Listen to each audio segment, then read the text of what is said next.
Hi students, good morning. So இன்னைக்கு நம்ம வந்து CA இன்டரோட மார்ஜினல் காஸ்டிங்கோட டாபிக் பார்க்க போறோம். அண்ட் இது வந்து என்னோட ஃபர்ஸ்ட் வீடியோ. அண்ட் இந்த யூடியூப் சேனல்ல உங்களுக்கு வந்து நிறைய CA and CA inter related costing videos நான் ஃபர்ஸ்ட் போடுவேன். அண்ட் உங்களுக்கு பிடிச்சிருந்தா லைக், சப்ஸ்கிரைப் அண்ட் ஷேர் பண்ணுங்க.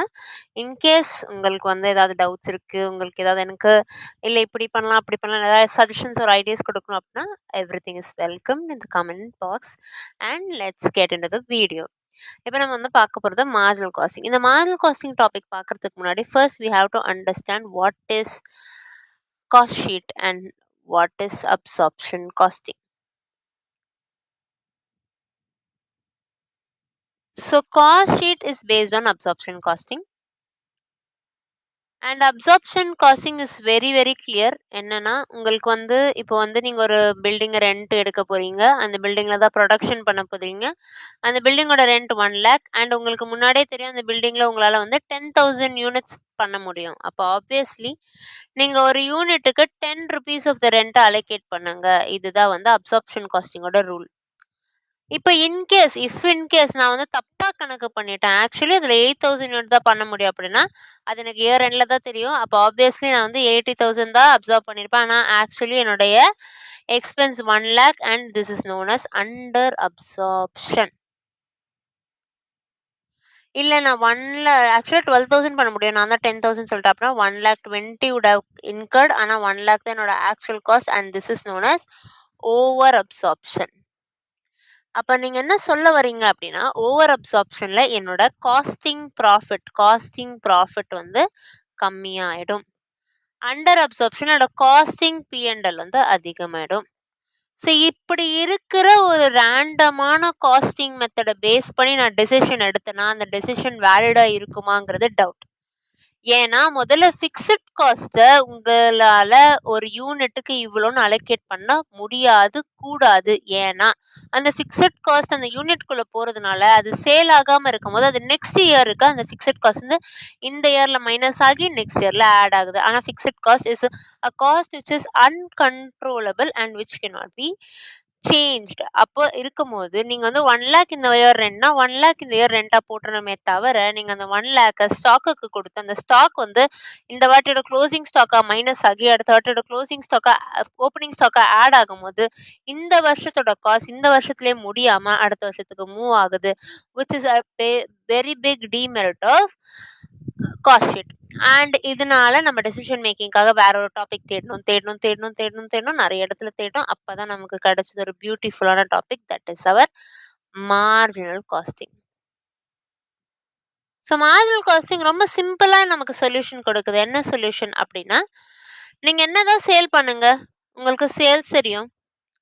அண்ட் ஒரு யூனிட்டுக்கு நீங்க எவ்வளவு இன்கர் பண்ண போறீங்கிற வேரியபிள் காஸ்ட் தெரியும். இது ரெண்டுமே மைனஸ் பண்ணிட்டு வரது உங்களோட கான்ட்ரிபியூஷன்.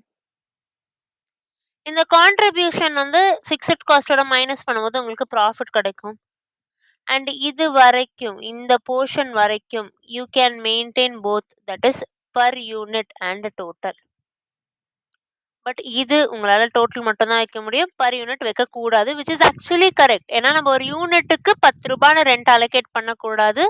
இது வந்து மேபி உங்களுக்கு பாட்டிலுக்கு 10 ரூபாய்லாம் தோணலாம், ஆனால் அதெல்லாம் கிடையாது. நான் வந்து இங்கே வந்து கம்ப்ளீட்லி காஸ்டிங் ஒரு 2 டாபிக் மட்டும் தான் பேசுகிறேன்.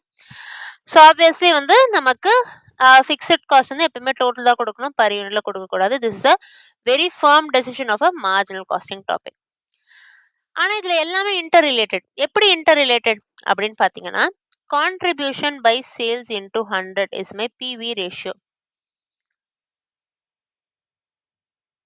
அப்ப என்னோட profit volume ratio is nothing but contribution divide by sales. ஏன் நீங்க ஃபிக்ஸட் காஸ்ட் எடுத்துக்கல, ப்ராஃபிட் டிவைடட் பை சேல்ஸ் தானே பிவி ரேஷியோ அப்படின்னு நீங்க கேட்டீங்கன்னா மார்ஜினல் காஸ்டிங் என்ன சொல்லுது அப்படின்னா ஃபிக்ஸட் காஸ்ட்டை உன்னால கண்ட்ரோலே பண்ண முடியாது. உன்னால கண்ட்ரோல் பண்ண முடியல ஒரே விஷயம் உன்னோட சேல்ஸ் குவான்டிட்டி. உன்னோட சேல்ஸ் குவான்டிட்டி நீ இன்க்ரீஸ் பண்ணிட்டு ஃபிக்ஸட் காஸ்ட் அங்கேயே தான் இருக்கும். உன்னோட சேல்ஸ் குவான்டிட்டி இன்க்ரீஸ் பண்ண உனக்கு ப்ராஃபிட் அதிகம் வரும்.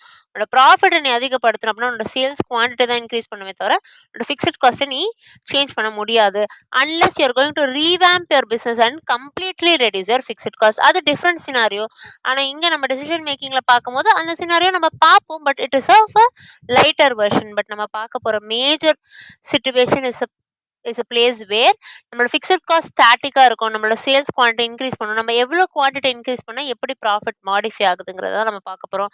அப்ப ஒன்ஸ் என்னோட saturation level that is of 0 profit நான் ரிசீவ் பண்ணிட்டேன் அப்படின்னா 0 ப்ராஃபிட் எப்ப ரிசீவ் ஆகும்?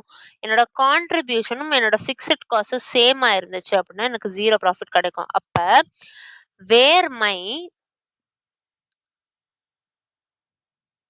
contribution is equal to fixed cost, my profit will be 0 and every businessman wants that point. ஏன்னா இப்ப நான் தான் புதுசா ஸ்டார்ட் பண்ண போறேன் அப்படின்னா நான் லாஸ் வரக்கூடாதுன்னு நினைக்கிறத விட நான் மெயினா என்ன நினைப்பேன், நான் முடிஞ்ச அளவுக்கு எனக்கு 0 ப்ராஃபிட் வரணும்னு நினைப்பேன்.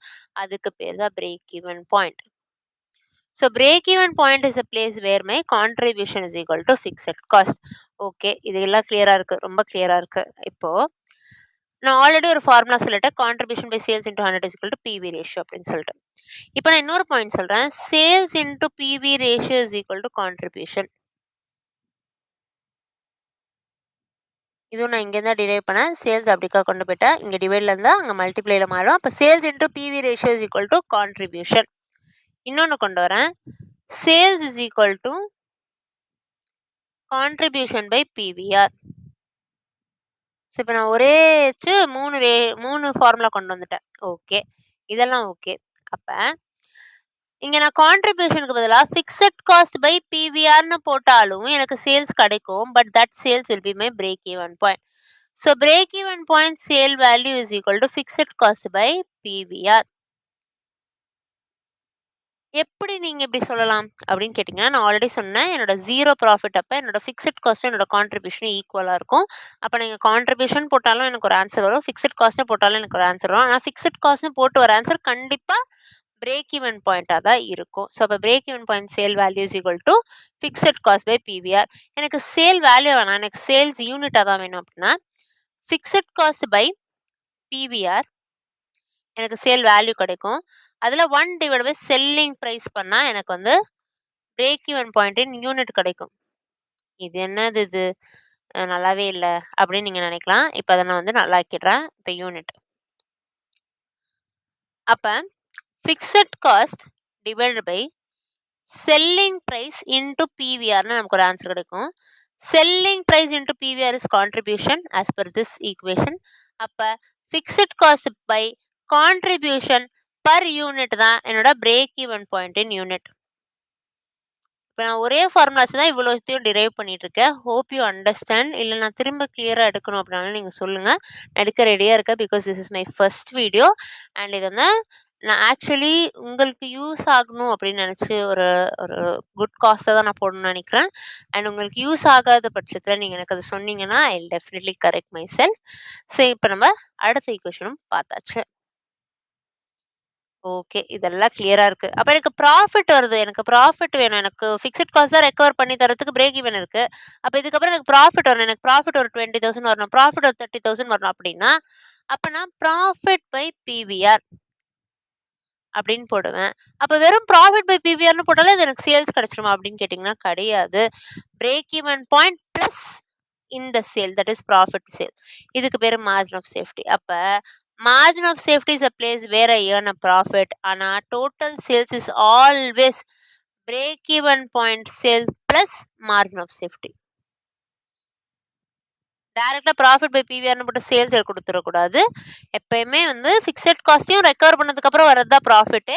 அப்ப என்னோட fixed cost by PVR plus profit by PVR, this is my total sales. எப்பயுமே இப்படிதான் டோட்டல் சேல்ஸை கால்குலேட் பண்ணணும்.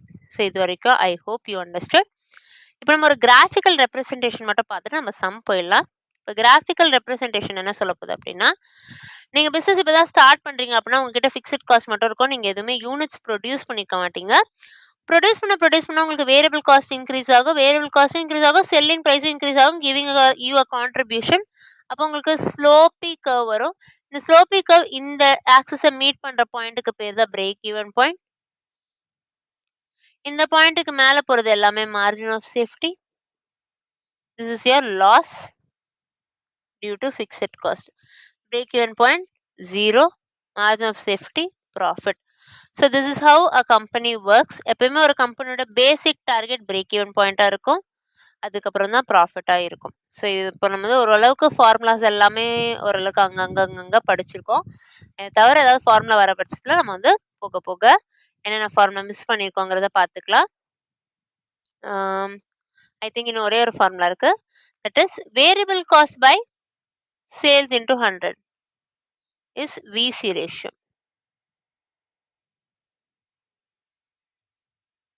And PV ratio plus VC ratio is equal to 100. அவ்வளோதான். ஏன்னா PV ratio VC ratio add பண்ணீங்கன்னா உங்களுக்கு சேல்ஸ் பிவி ரேஷியோங்கிறது contribution by sales, VC ரேஷியோங்கிறது வேரியபிள் காஸ்ட் பை சேல்ஸ். அப்போ contribution plus variable cost divide by sales. Contribution plus variable காஸ்டே sales தான். So sales by sales, அப்போ அது 1ன்னு கிடைச்சிடும். அப்போ always PV ratio plus VC ratio is equal to 100. So இப்போ நம்ம சம்முக்கு போயிடலாம் குவிக்கா. So first sum, MNP Limited sold 2,75,000 units at 37.5. Variable cost 17.5 per unit. And fixed cost வந்து 2 கொடுத்துருக்காங்க. ஸோ இப்போ ஃபிக்ஸட் காஸ்ட் அவங்க 2 கொடுத்துருக்காங்க. ஸோ நானும் 2 போடுறேன். ஏன்னா அவங்க 2 பிரேக் ஈவன் பாயிண்ட் கேட்குறாங்க. One is break even sale quantity, இன்னொன்று cash break even sale quantity. So break even நம்ம ஆல்ரெடி பார்த்தோம், fixed cost divided by contribution per unit. அது ரொம்ப சிம்பிளாக இருக்கும், ஏன்னா அவங்க குவான்டிட்டி தான் கேட்குறாங்க. இங்கே எனக்கு fixed cost divide by contribution per unit. ஆனால் இங்கே எனக்கு வரப்போகிற fixed cost is 35 lakhs divided by contribution per unit is nothing but 37.5 minus 17.5.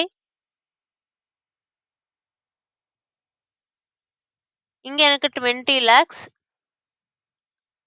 same 37.5 minus 17.5. அப்ப இங்க எனக்கு கிடைக்க போறது பாத்தீங்கன்னா 35 lakhs divided by 20, 1,75,000 units. 20 lakhs divided by 20, 1 lakh units.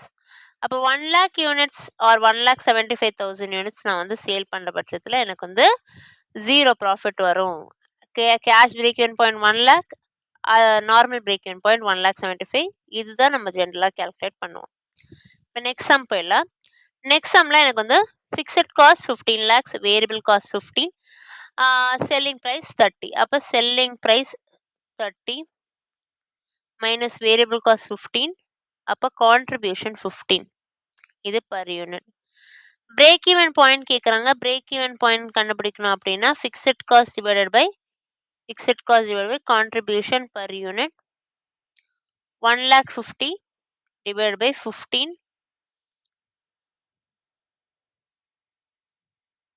10,000 unit. Sales to earn a profit of 20,000 கேட்குறாங்க. அப்போ sales profit வந்து 20,000. அப்போ இங்கே நான் 2 போடணும். ஒன்று வந்து என்னுடைய பிரேக் ஈவன் பாயிண்ட் சேல், இன்னொன்று மார்ஜின் ஆஃப் சேஃப்டி சேல். இது ரெண்டுத்தையும் நான் ஆட் பண்ணோம், அப்போ தான் எனக்கு டோட்டல் சேல் கிடைக்கும். பிரேக் ஈவன் பாயிண்ட் சேலுக்கு என்கிட்ட வந்து ஃபிக்ஸட் காஸ்ட் இருக்கு 1,50,000 divided by PV ratio. PV ratio is nothing but contribution by sales 15 by 30 into 100, 50%. அப்போ 1,50,000 by 50%. இதுதான் என்னோட break even sales, which is 3 lakh. இது வந்து ருப்பியில் இருக்கு, ஏன்னா நான் பிவி ரேஷியோல டிவைட் பண்றேன். இதே நான் பர் யூனிட்ல டிவைட் பண்ணி தான் எனக்கு யூனிட்ஸ்ல கிடைச்சிருக்கும். ப்ராஃபிட் வந்து 20,000, ப்ராஃபிட் பை 50%. அப்போ இங்க 40,000. அப்போ where I have a sale of 3,40,000, I earn a profit of 20,000. இது நம்ம வேணா ப்ரூவ் பண்ணலாம். என்னோட சேல் வந்து 3,40,000 மைனஸ் வேரியபிள் காஸ்ட் 1,70,000 ஏன்னா இதுல பாதி. அப்ப என்னோட கான்ட்ரிபியூஷன் இஸ் 1,70,000 அகைன். இதுல என்னோட ஃபிக்ஸட் காஸ்ட் 1,50,000 நான் மைனஸ் பண்ணேன்னா எனக்கு ப்ராஃபிட் வந்து 20,000 கிடைக்கும். Hope you understood this to sum. நான் அகைன் சொல்றேன், உங்களுக்கு வந்து எனி டவுட்ஸ் நீங்க என்கிட்ட கேட்கலாம். அண்ட் நெக்ஸ்ட் வீடியோல நான் மீதி இல்லஸ்ட்ரேஷன்ஸை ஸ்டார்ட் பண்றேன். I hope you like the video. Like, subscribe and share.